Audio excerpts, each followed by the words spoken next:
welcome to the Republic of Middle-Aged Men. As usual, you have your three hosts. You have myself, Timothy. You have Lachlan.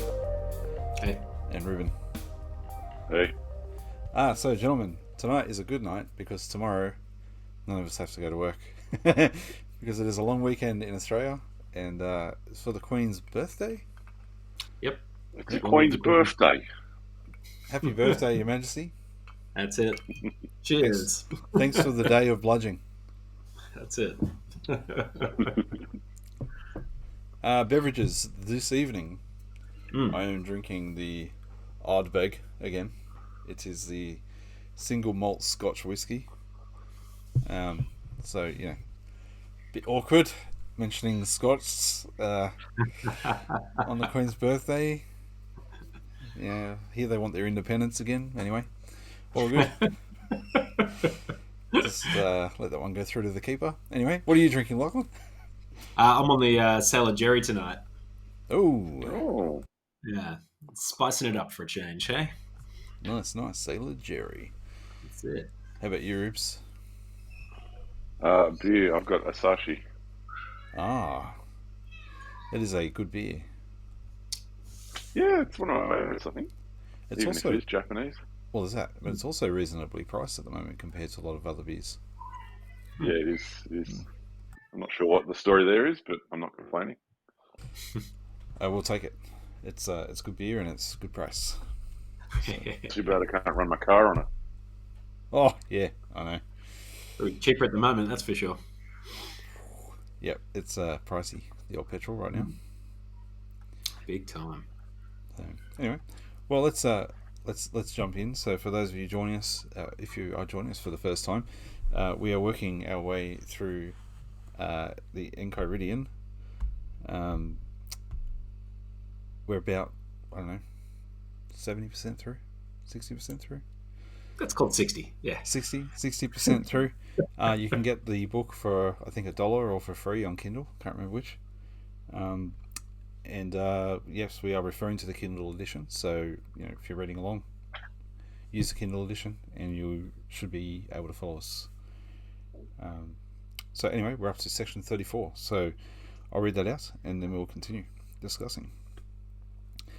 When you imagine some pleasure, beware that it does not carry you away like other imaginations. Wait a while and give yourself pause. Next, remember two things. How long will you enjoy the pleasure? And also, how long will you afterwards repent and revile yourself? And set on the other side the joy and self-satisfaction you will feel if you refrain. And if the moment seems come to realize it, take heed that you be not overcome by the winning sweetness and attraction of it. Set in the other scale the thought of how much better is the consciousness of having vanquished it.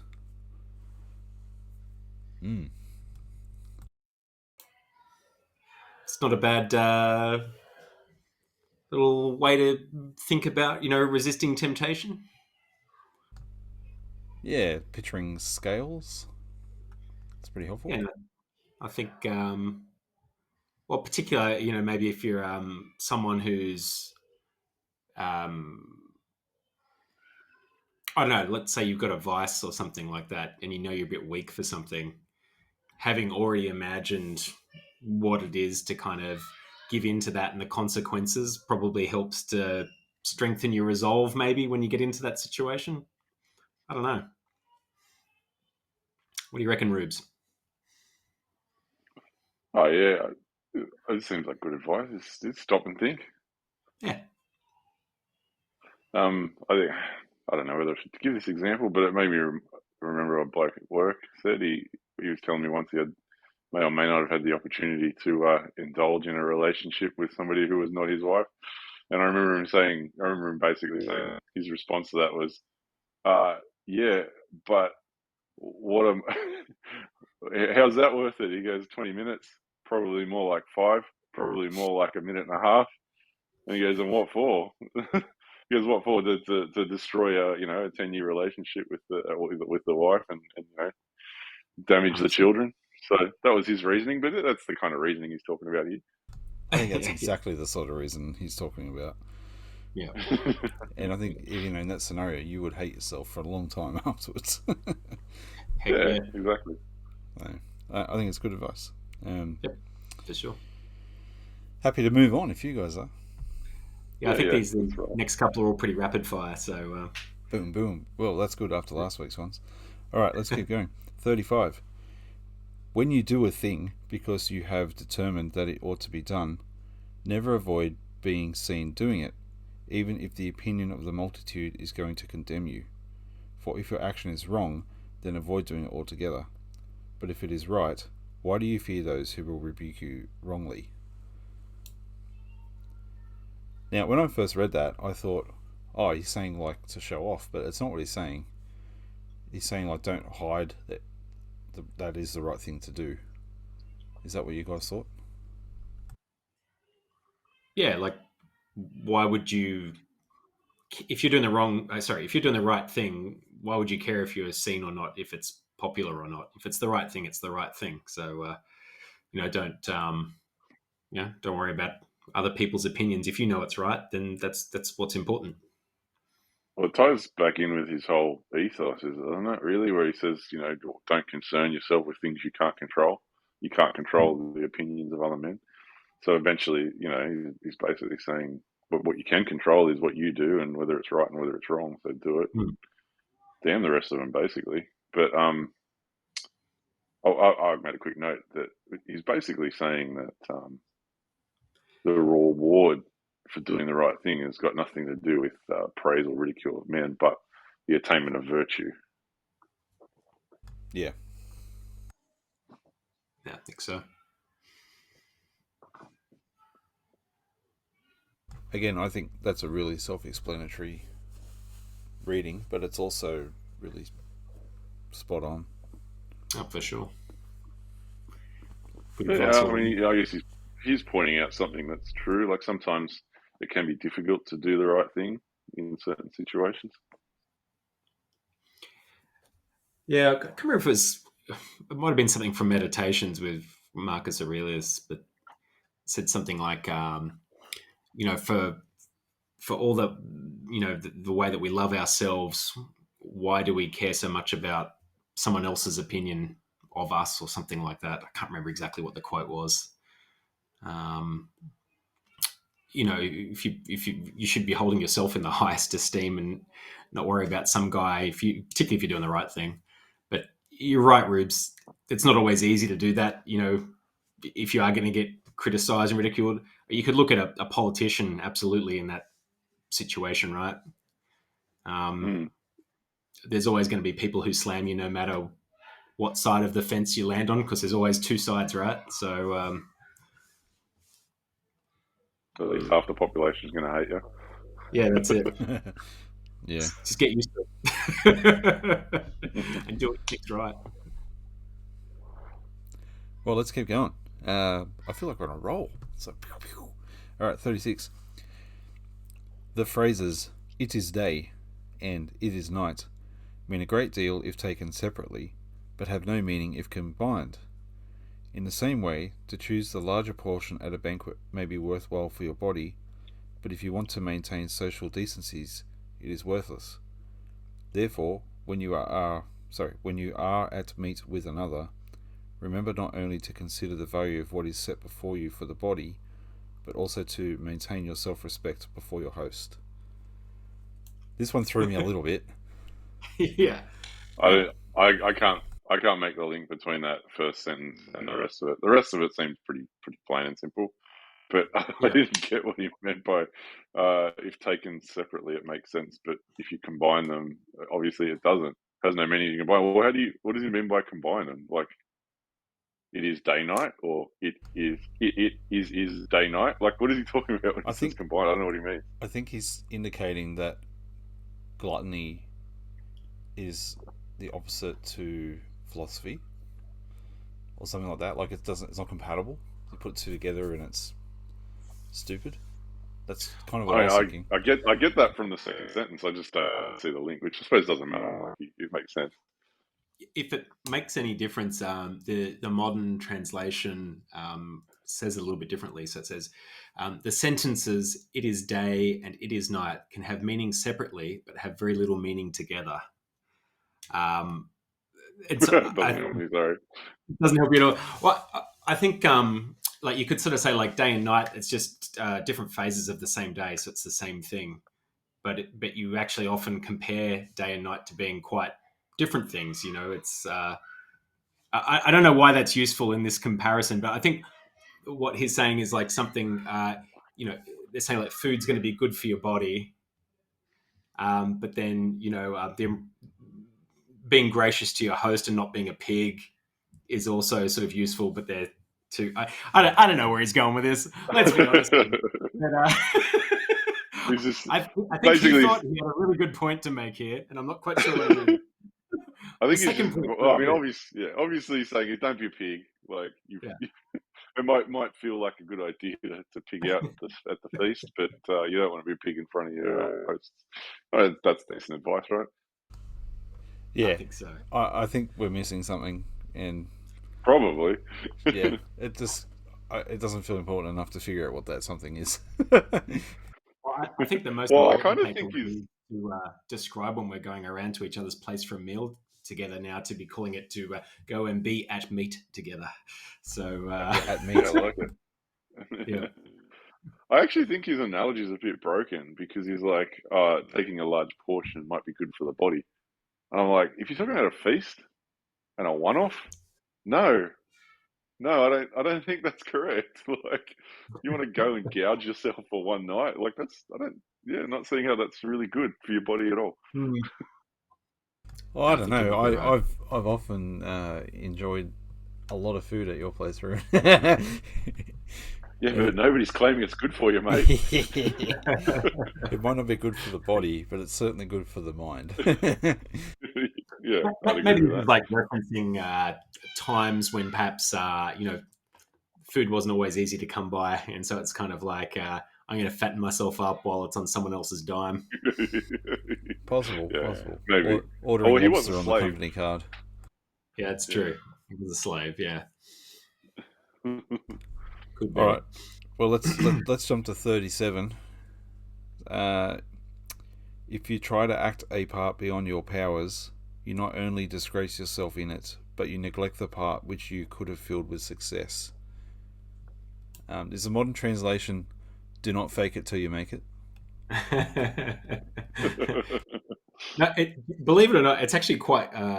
It's more long-winded than than this one. So rather than being Oh, short really? and snappy, I'll give it to you if you like. If you have assumed a character that's beyond your powers to carry out, then you have not only made a botch of that, making a fool or worse of yourself, but you've also neglected some more modest character that you could have carried out well. It's a very long-winded way of That's saying the hard. same thing. I think the older translation is actually clearer on this one. I'd agree.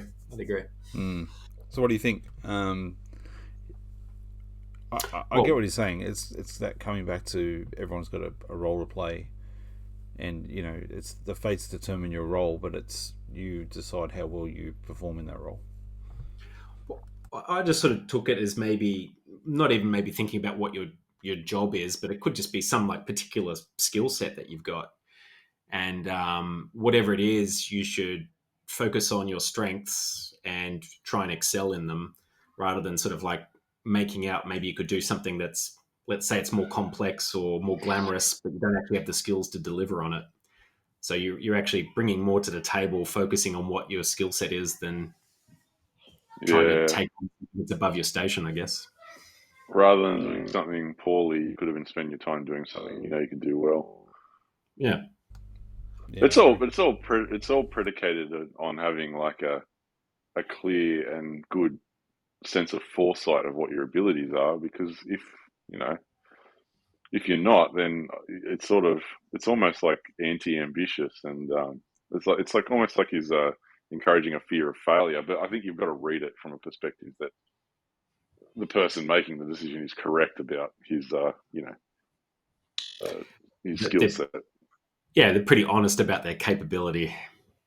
Yeah, but I do think there's a potential for a problem there, because some people might be overly critical of their skill set, which they Totally. want to find out until they actually try something that they think might be too hard for them. So I don't know. I do think there's a risk there if you take that one too seriously. It could be sort of prohibitive of growth and ambition. But I think the thing is, though, too, because the environment we're in now, where we do have a lot of career changes, and people are encouraged to try something, and failure is okay.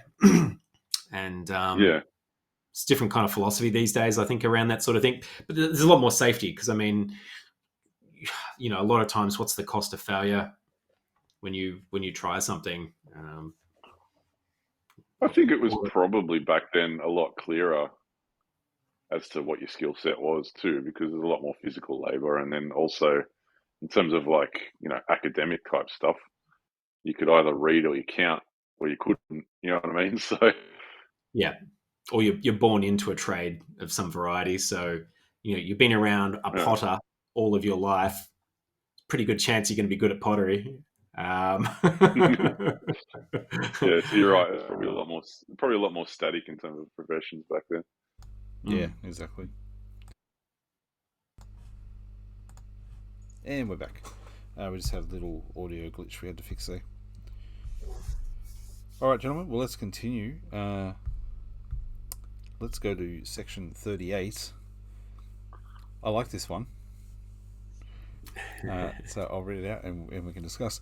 As in walking, you take care not to tread on a nail or to twist your foot.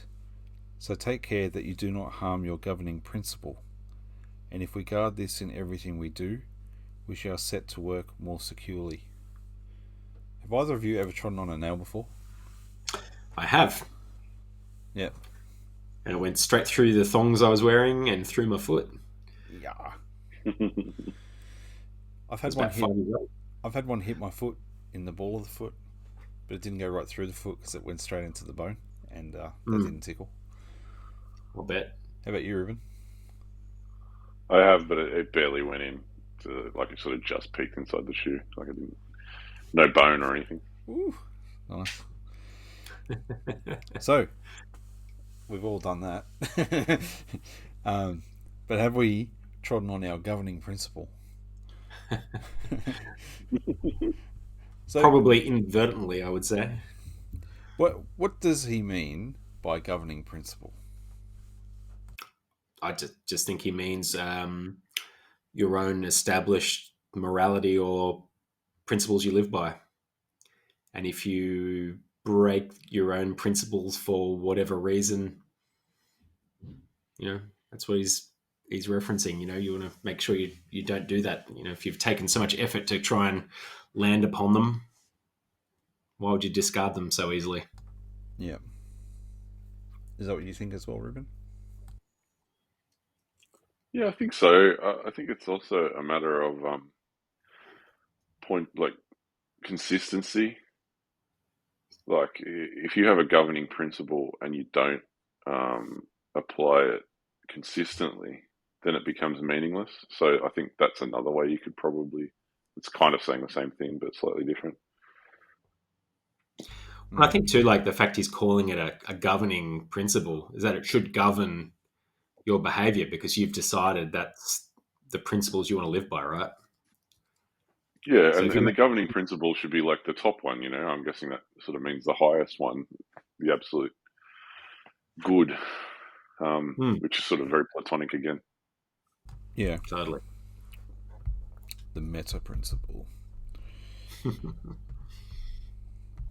Okay, all right. I think that's what he's talking about there.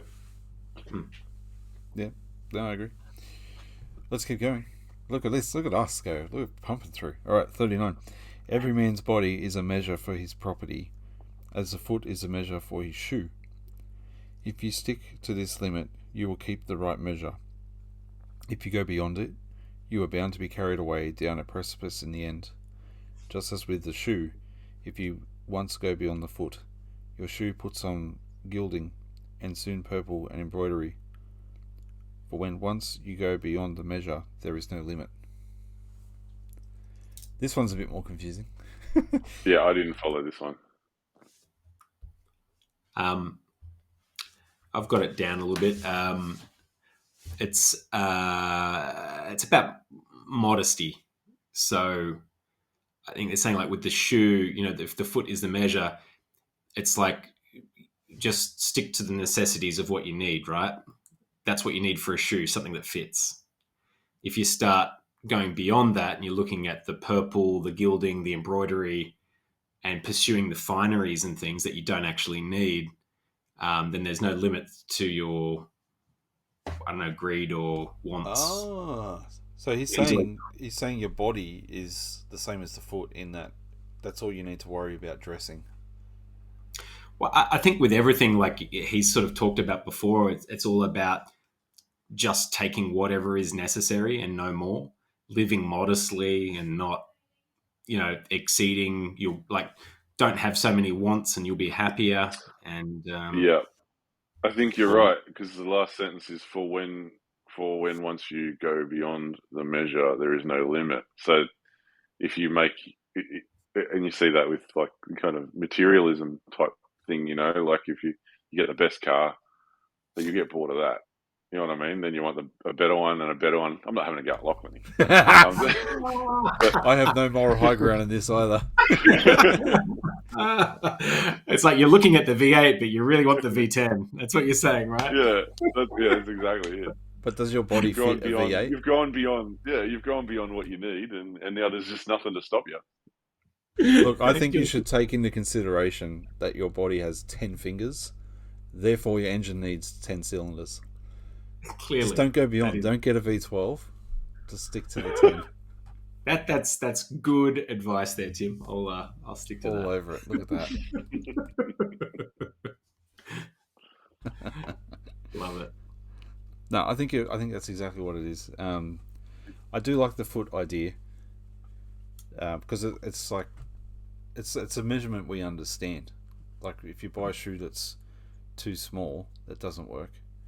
If you buy one that's too big, it doesn't work. It has to be a Cinderella shoe, It's just a bit rich, considering one of his idols is Plato, or not Plato, Socrates. He wears shoeless Crocs. I reckon that dude never. Yeah, I don't reckon that dude wore shoes at all. Well, maybe we'll discover in another. Maybe we'll discover in some other book that he threw a sandal, and that's why he had no shoes.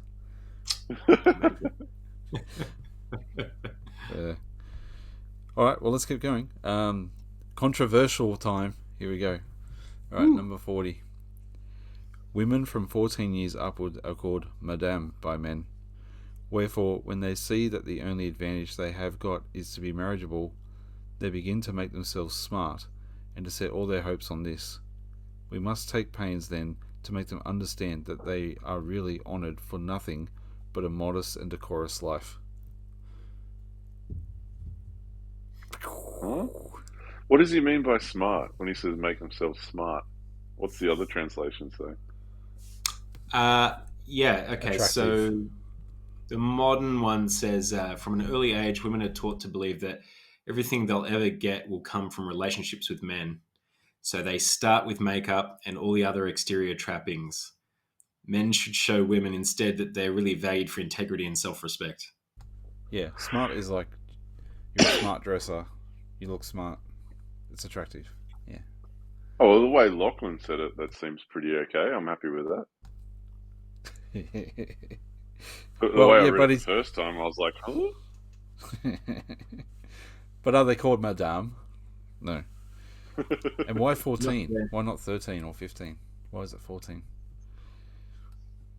Oh, yeah, I don't know about that.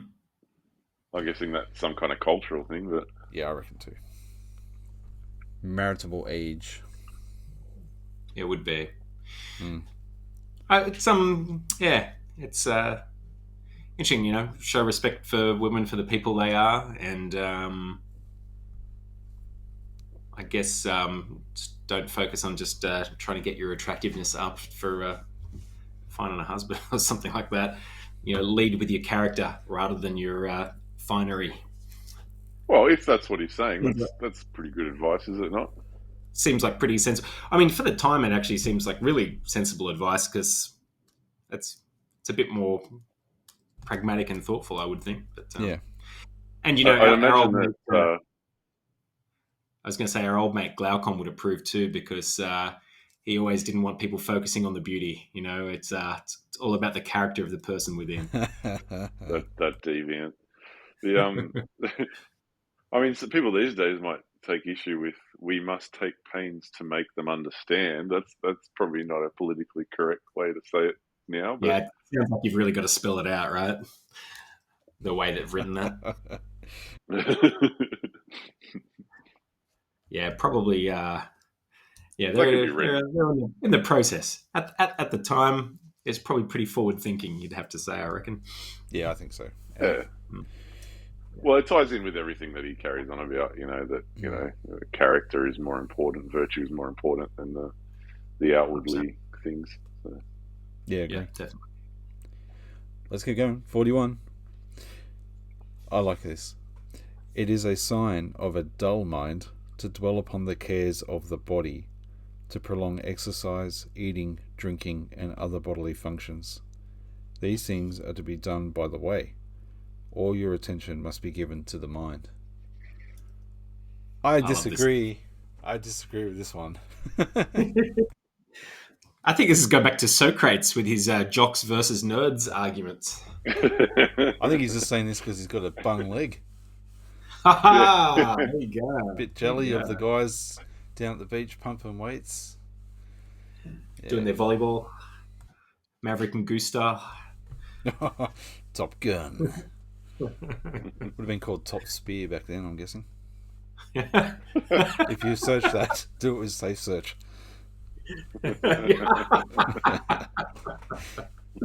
Oh boy. So, is it a sign of a dull mind to dwell upon the cares of the body? I'm not sure it is. Well, depends on what you mean by dwell. Yeah, you're right. I assume that when he says dwell, he's talking about letting it sort of consume you and not controlling that desire. So I'm not even sure Socrates would fully agree with him here, because he was pretty adamant that being strong and doing gymnastics was like a must do. Well, he does say these things are to be done by the way, so it would depend on what he means by the way. He's not saying don't do them. I think he means that that's like a natural course of being a human, is that you will do this stuff, so don't focus on it. All your attention must be given to the mind. So he's definitely saying the mind is more important. That other stuff will just take care of itself. I think that's where he kind of goes a little bit too far to say all your attention must be given to your mind. Yeah, I think so. I'd maybe be a little bit, maybe take a bit of a middle ground and say that your mind should be your priority. I guess to some extent, if you do look after your body, that's going to help your mind. Yeah, I think so too. I mean, exercise helps with concentration, releases all those endorphins and stuff like that, makes you feel good, makes you want to do more, gives you better sleep, better energy levels. All that stuff's going to help you do more stuff with your mind as well. Yeah. I think I'm going back to our friend Socrates. I want to see the balance. Yeah. I guess to some extent, he's almost saying that the body exists for the sake of the mind. The mind doesn't exist for the sake of the body. That's probably a fair thing, maybe. I don't know. You could argue about that one for a while. Well, isn't that the Futurama idea? Like, they put the heads in the jars? Yeah, that's right. Take the fish food. That's right, but if you take the mind away from the body, there's nothing there. But the body goes away from the mind's still there. I think it's that sort of idea. What's that whole thing, they're talking about with like consciousness and thinking if it could exist separate to the body. Yeah, a lot of that's true, and they're talking about simulating and uploading consciousness. That's a sort of a tacit admission that what you're trying to preserve is your mind, not necessarily your body. A lot of the AI guys I listen to, they're pretty sure that you can't have consciousness without a body. Oh, really? Yeah. Why's that? Yeah, right. because it gives it a point of reference, and particularly like mortality, but also like consciousness is about, like from a human perspective, we're creatures that use tools and we're problem solvers, and like for example, like our eye is designed to focus on a thing and get there in the easiest way possible, and it ignores irrelevant information. So yeah, a lot of the guys think that you need to have that body component, so there's a self-awareness and that you're aware of mortality and how things can impact you and all that sort of stuff. What if you existed in a VR construct? You'd still have a body though within that construct. In a virtual body, not a real one though. Yeah. Yeah. To me, that just sounds like you're presupposing an awful lot. Like to me, that sounds like it fully, but that's to all me the that ones I've sounds like listened to. That's what they think. that sounds like they're presupposing. There's a principle, tabula rasa or something. It is an idea that mind is a phenomena that's produced by the body. So kind of like your mind is a blank slate, and then everything you know has to come from experience. Peripatetic axiom, I think, is what it's actually called. But I think you have to presuppose that principle. I don't know whether you can actually learn that from experimentation. I don't know. Well, I'm only going off what you've just explained now, so I don't know either. But yeah, I explained it horrendously because I'm not. That's not what I do. I've just listened to a few guys. Me too. Like Lex Friedman is big on AI, and so is Elon Musk, and Peterson talks about it a lot. And like Friedman particularly like makes a distinction that you can have artificial intelligence for a specific task, but having like a generalist artificial intelligence is very different prospect. Yeah. What's his name? John Lennox said the same thing. Yeah, like it's like chess. He draws a distinction. Yeah, he draws a distinction between. I forget the terminology, but essentially what you're just saying. Like there's a difference between having a task orientated artificial intelligence and one that actually genuinely learns and thinks for itself. Well, and I think because they're also talking about how you can teach AI morality.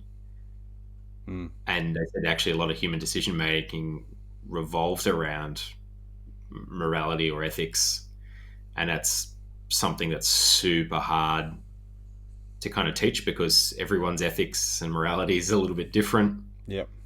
And inconsistent too. Yeah, it's not black and white, and it's like for a computer system, it needs to know where the line is.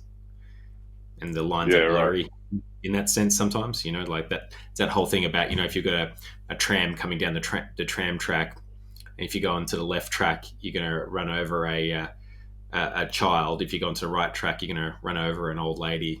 Which one's the right one to run down? Yeah. And so, it's got to be able to make a decision. Yeah, correct. I don't know. I think those guys that push that argument of things being the mind is just a pure thing of the body and then it's a blank slate. I disagree with it, but I don't really know enough about it to argue it. I would. I mean, isn't there examples of animals knowing things that they haven't experienced, like birds knowing where to fly, and turtles when they're born on the beach they run straight into the sea? Like there's just things they do that's in their genetics. Interestingly, Plato. I don't know how much we talked about it. Plato had that idea that learning is not learning per se; it's remembering.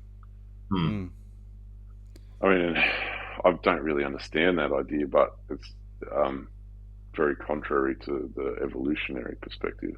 Well, that's the idea Assassin's Creed plays with. They play with that idea a lot, that your memories are genetic and that they're in your coding. Yeah.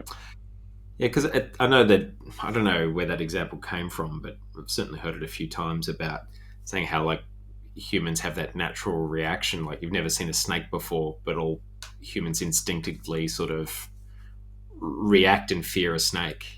Like the cats with the cucumbers. Yeah, That's funny, that stuff. I love watching cats with cucumbers. No, it's interesting. yeah. But yeah, I've heard a lot of the guys talk about how for real AI they think it needs to be embodied into something. Yeah, interesting. Actually, the new Halo TV show kind of dips into this. So spoiler alert for those who want to watch it. Fast forward 2 minutes. Do you guys mind if I spoil it slightly? Go for I couldn't care less. Cool. Okay. So, do you guys know Halo at all? The character Cortana. No, I don't. She's an AI computer lady. Yep. So the way that they create Cortana is the lady that creates her clones herself to create the mind within the body, and then after the body's only 2 or 3 days old, so it's like a hybrid of cloning of the person plus the AI put together, and then they have to kill that physical being to transfer its mind to digital, because they couldn't create the digital AI mind without it having a body and a physicality first. It's a really interesting idea. Funnily enough, that was something similar that happened in that Mike Myers series, The Pentaveret. Yes, yeah, that's right. I haven't seen that yet. I watched the first episode and got bored, so I didn't keep watching it. I quite enjoyed it. I did the same thing, but I pushed through because on Lachlan's recommendation, it does get better, but it's done. Like it doesn't get any. Yeah. It doesn't get any smarter. Yeah, no, it definitely doesn't get smarter, but it does get funnier. Yeah. There is one scene at a pool table with swearing that is just like one of the best things I've ever seen on television, but super offensive in every way imaginable. But that's kind of the point. Okay. Worth watching for that alone, Tim. Okay, I'll personally coming back to what you're saying, Lachlan, about simulation. Were you alluding to like simulation theory there? What were you talking about? No, I was actually thinking more. That I'm not referencing maybe the TV show so much, but the book Altered Carbon. Right. Yeah. And I suppose they'd gotten to a point where they were beaming consciousness across the worlds as a more effective way of traveling between planets rather than sending the physical body. They would just download your consciousness and sort of beam it. And so you would then be like downloaded into a synthetic body or another sleeve, they would call it, which was just like an empty body, and basically plug your consciousness back into the new body. But what would happen is if people got broke in their life, they'd put their body into hock and basically sell their body, and then they'd have to have their consciousness living in virtual because they'd gotten so broke they had to sell their body, and so they were perpetually living in virtual reality after that. Oh wow! Okay, it's a good show. The book is way better. The books are much better. First season of the show is really good. Second season is very average. Yeah. Okay. It's the kind of stuff you'll get into. They got a lot of cool AI sort of stuff in there. The one of the hotels there is an AI, so it's owned by an AI, and it's designed to feed your every want and all that sort of thing. So, and it's just hungry for your money and all that sort of thing. It's quite funny. Some really interesting concepts in that book, I'd say. Definitely up your alley. How did we get onto AI from? So we got onto AI from a dull mind, dull jock. I don't know. Let's re-listen to the episode later, and we'll get there. Right, we're giving all our attention to the mind, Rubes. That's all you need to know. All right, let's jump on to 42. So, when a man speaks evil or does evil to you, remember that he does or says it because he thinks it is fitting for him. It is not possible for him to follow what seems good to you, but only what seems good to him, so that if his opinion is wrong, he suffers, in that he is the victim of deception. In the same way, if a composite judgment which is true is thought to be false, it is not the judgment that suffers, but the man who is deluded about it. If you act on this principle, you will be gentle to him who reviles you, saying to yourself on each occasion, he thought it right. All right, I haven't read this far ahead, so this is the first time I've heard this one. And what? I Yeah. disagree. Like, plenty of time, I know guys that do the wrong thing, knowing it's the wrong thing, saying Sure. the wrong thing, knowing it's the wrong thing. Yeah. Yeah. I think like the first part's quite simple. You know, he's talking about it. You know, people are going to act in accordance to their own thoughts and morality, right? Sure. They may choose to break it, but they're going to do it according to their own thoughts and morality. So people might do something that's out of step with your thoughts and morality, and you know, if they make the wrong choice, well, they're saying that they're going to suffer. I mean, they don't always, but Yeah. you know, that's what his argument is. He's Would it be basically better saying, to well, would it be better to say that people do what he's saying is people will do what they think is good for them rather than in accordance with their thoughts and morality? So I don't know. He says he's almost they think it's fitting for them. It doesn't necessarily say good. follow what seems to be good to you, but only what seems to be good to him. Yeah. For me, the inference there is that when people act, they're acting because they think they're doing what is good for them, or they feel like they're doing what is good for them, but they might be wrong about that, which we can see all the time. Like people do things all the time that are not good for them, but they probably think that it is. I don't know. Or do some people act and do things that This they don't think are good for them? this reminds me of that conversation, Ruben, that I shared with you between Peterson and Bishop Barron about Yeah, this is good what versus I'm evil. thinking. Yeah, and Bishop Barron was like, evil is just a corruption of good, and people commit evil because they perceive that what they're doing is good, or it's good for them in some way. So, you know, even if Yeah. it's like, I'm getting revenge, well, that's good because I'm getting revenge. Or Well, someone getting revenge because they think that they think the good there is justice, or they're getting what is good. You know, they're getting justice, which to them is good for them, but yeah. they might be wrong about that. So it's the pursuit of a good. It's just a corruption of that desire, which results in the bad thing happening. Which is why he thinks having that viewpoint allows grace for you to forgive the other person, because you can go, well, what they're actually seeking is a form of the good. They just have been deceived about what that is, which is essentially what this is trying to say. It's just You saying reckon in a that's what slightly it's different going? way. Yeah. Oh, interesting. I think it's helpful so you don't become bitter. Like, I think this is a good approach to ensure that every time someone does the wrong thing to you, you don't become bitter. But I don't think it's necessarily true all the time. Like, I think people will intentionally be malicious and malevolent and do the wrong thing. Yes. Knowing it's the wrong thing. But I think agreed. if you But are have they this, doing that because they think it's good for that? It's going to be good for them. well, that's the freaking rabbit hole that I think you can never right. go all the way. I know myself. I'm sure at some time in my life I did a thing that I knew wasn't good, and I knew doing it wouldn't be good, and I still did that thing. I don't know how that fits into this. Yeah, right. Yeah, that's interesting. That's probably not one we're going to be able to solve, but Well, I don't need to solve it. What I'm offering is, I think, as a rule to apply to how you receive someone doing the wrong thing to you, I think that's a good rule, because it will allow you to have patience for the other person.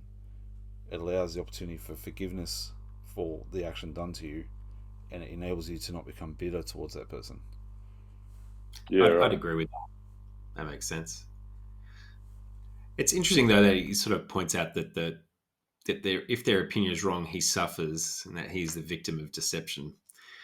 So do you think that means that? Do you reckon they're talking about like sort of like divine judgment in the sense that they've made the wrong decision and they're going to get a punishment in the afterlife or something? Because I don't think everybody automatically, because they've made the wrong decision, gets sort of punished, if you know what I mean. I think of it more like I don't know how to imagine a scoreboard, and so as a philosopher, you're in the pursuit of truth and virtue and all these things, and so you keep adding to your scoreboard of getting closer to virtue, closer to truth, etc., etc.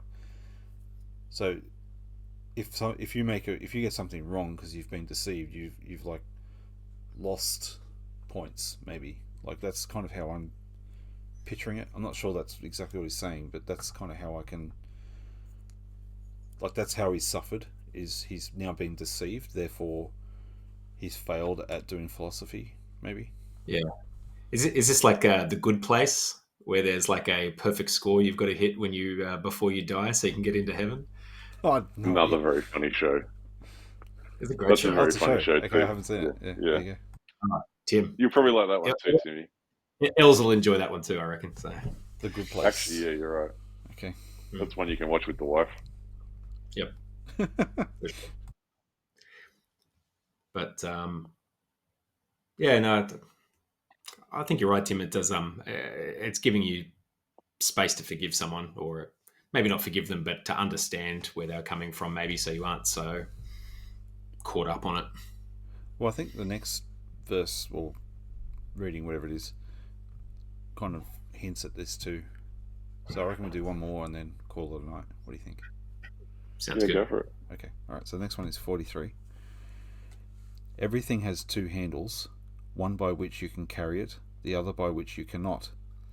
If your brother wrongs you, do not take it by that handle, the handle of his wrong, for you cannot carry it by that, but rather by the other handle, that he is a brother, brought up with you, and then you will take it by the handle that you can carry by.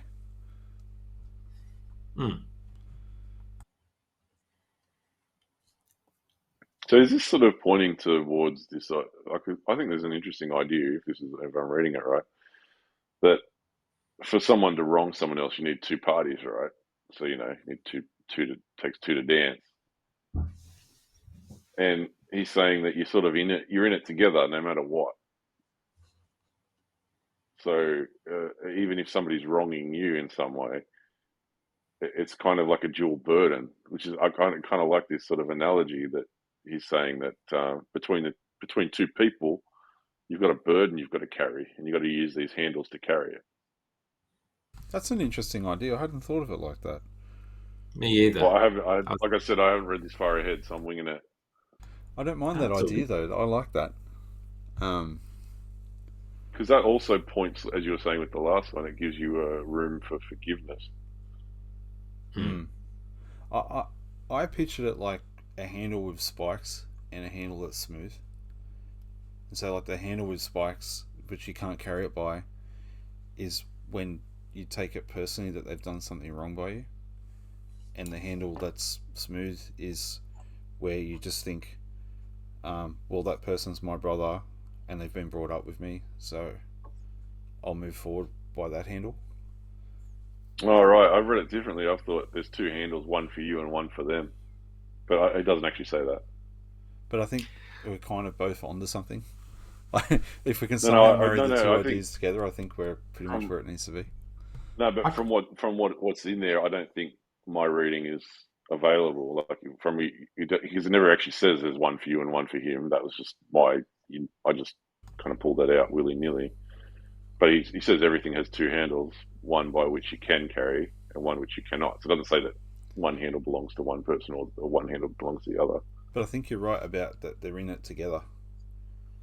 Yeah. So you can either choose to like try and hang on to the thing that's harmful, or you can hang on to what's good. Well, it's really, I think when you talk about carry, I'm thinking about like carrying forward the relationship. Like, yeah. And Yeah. That's where carrying sort of is, and really the two sides is just the two different points of view to look at it from. One, if you're feeling really coloured on a particular view, then maybe you need to try and change the angle, look at it from a different perspective, and that's how you'll be able to carry forward. That he is a brother brought up with you, and then you will take it by the handle that you can carry by. What if it's like, so you got a relationship between two people, right? And if you're going to take it by a handle that you can carry by, once again, he's saying there's going to be only certain things that you can control and things that he can control. So if somebody wrongs you, like from the last passage, they might think they're doing a good. You can't control that. So if you're going to handle this thing, you can only deal with your own approach to it and not necessarily theirs. I don't know. Is that kind of what he's saying too? I think you're getting close. Is that the hand? Yeah. Is the handle that you can carry it by, once again, like he says repetitively, your reaction and your internal feelings on the matter? What is that the handle you can carry it by? The way you react? I think it's like however you can justify their position in some ways. Like, so if it's not your brother or something like that, it could be a rival, right? And it could be like from that previous example, and you say, well, he thought he was right. And that's maybe the handle that you carry it forward by. He wasn't, or maybe he was, but he wasn't out there like specifically to try and smash me on this. He actually thought I'd done the wrong thing, and so he thought he was right. So whilst I'm pissed that sort of happened, I'm not going to hold it against him, because that's actually, he's justified in where he thought he was coming from, even though he's wrong. Yeah. I don't know. Or could it be that because he's always saying you can only do what is within your control. So if there's some kind of conflict, if there's something that you can do to change your behavior to resolve that conflict, then that's your handle. I don't know. Or if you can't, you just put it down and you don't carry it anymore. I think the Beatles disagree. Got to carry that weight. No. All right. Let's go down to the pub philosophers. Let's do it.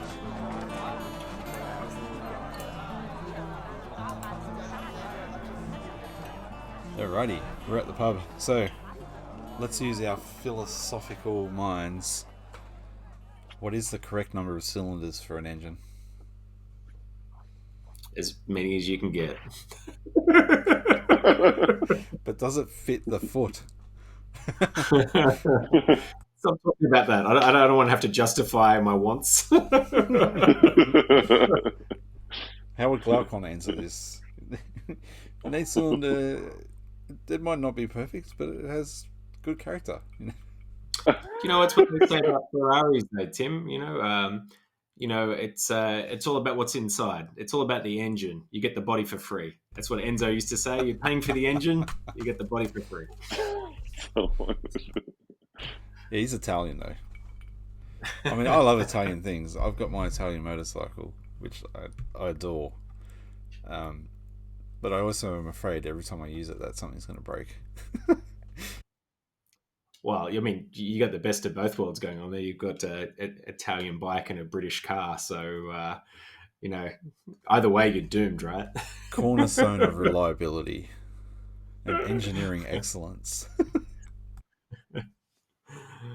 Danger. So a lot of people argue that the 4-cylinder engine is the perfect motor. I think 3-cylinder is the perfect motor. You think 3? Okay, explain. Why is 3-cylinder the perfect motor? Because there's 3 cycles to an engine, so it means that it's all sort of in synchronicity. Whereas a 4-cylinder is actually out of sync, because you've always got one extra cylinder that's going to be duplicating something, but the other 2 won't be. So in anyway, you could do it in series of 3. So 3s or 6 cylinders, I reckon. That's the way to go. Has anybody made a 9-cylinder? I was just thinking that. I don't think so, eh? That needs to be a thing. I wonder what it would sound like.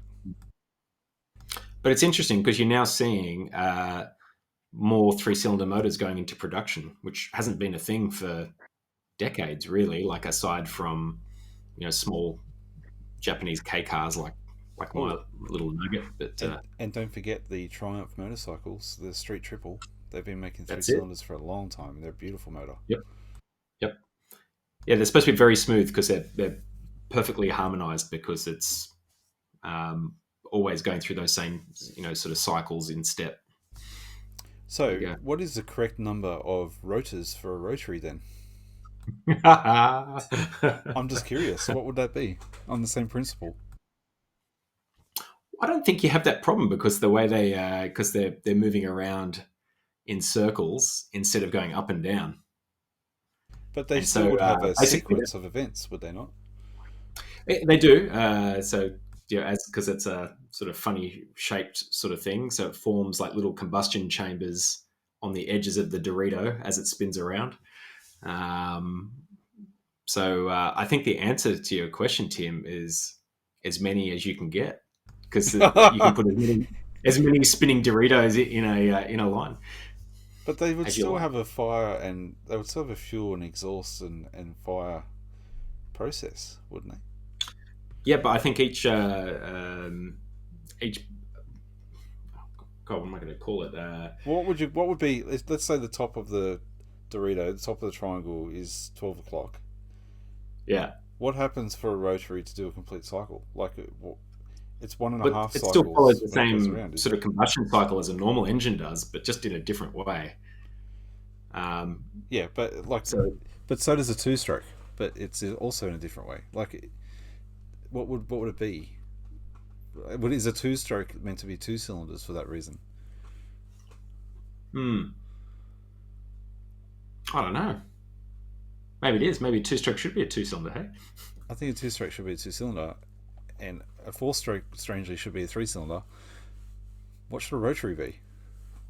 1.5? Because isn't it 1.5 turns? Isn't it like, I thought it was 2/3 of a turn is like a complete cycle? No, because I think there's 3 cycles, so it's like fuel, then spark, and then exhaust. Whoa. Rotary expert. Well, you guys just laid that on me for like 5 seconds. So explain again. Yeah, I got the same. I was just saying I'm not a rotary expert, so I'm probably talking out of my hat here. I'm not either. I just know that they sound amazing. They do. And I want one, but I don't want one because I know that they're hand grenades. I'm in the same boat. So, Ruben, perfect number of cylinders for a motor? Oh, I don't really have a dog in this race. What do you want it to do? If you could have any car, how many cylinders does it have? Maybe that's the way to answer. I think I would probably choose 8. Yes. That is the correct and only correct answer. I don't know why 8, but you put me on the spot. You want me to choose a number? To me, it's arbitrary. You could have just been thrown the cat amongst the pigeons and say, actually, it'd be an electric motor. How many cylinders does an electric motor have? Oh, my goodness. Well, 0. So, I actually... Remember how I was saying we should go to the drag soon? Yes. So, last Wednesday night, spontaneously, just decided, bugger it, I'm going. Took the kids and took my sister's kids, who live in the same suburb as me, so it was 5 children. And that was different. And we went up to watch the drags on Wednesday night. And it was awesome. It was so much fun. And all the kids love the V8s. When there's a big V8 there roaring its head off, it's very, very exciting. But there was a Tesla there, and it just ran 11.5 and 11.5 and 11.5 and 11.5 over and over again, just trolling all these different cars. Like, that's pretty quick. It's quick, but there's something boring about that. Like, it's just sit here, and it'll just go with no sound, just Yeah. like a ship passing in the night. Now, hold on. You said Yeah. that the eights was the favourite for the sound, but how many tens or 12s ran the drag strip? I'm assuming there weren't many, if any. There was a an old 1950s Chevy running 12.1. That was mad. There was a Yeah. Ford Cortina or Capri, some old boxy thing, running 10.1. That was nasty. And there was what was the other one? There was some rotor thing running very low 11s, and there was one car that hit the 9s. And got booted. That was yummy. And there was a Corvette Stingray there running 11s too, like a real old one. Yeah, nice. It's like, that's fast. But the motorbikes were killing it. There was some massive Hayabusa thing ran 8.9. It's like, giddy up. That is fast. So that'd be scary in a bike. My God. Oh yeah, it was. Not bad for a street meet. It was pretty good. Did you go to that car show today, Lachlan? It said you were interested on Facebooks yesterday. No. Didn't get away. I went to one last week and saw loads of like really cool stuff. Very eclectic mix of like old school stuff, modern stuff, Euro, American, a little bit of everything. Really, really cool. Yeah. Variety. I like variety. Spice of life. All the flavors, thank you. Well, I reckon that'll do. Thanks, guys. Great night hanging out again. How much more do we have to go in this book? Have either of you looked? No, I haven't. Really. I'm going to quickly But just my swipe thing right. says what did we get up to? Oh, there's only 9 more left. 43. Only 9 more left. We might be able to crack it in 2 more episodes, I reckon. I think It's so. 78% on my thing. So we're killing it. Good work, guys. Yep. Well, for those listening, the Republic wasn't built in a day, and neither middle-aged men, and neither is going through this book, but we are pumping through it. So, good news story. Great way to finish on a high. And we'll catch you guys next time. Thanks for listening. Bye. See you, boys. Cheers.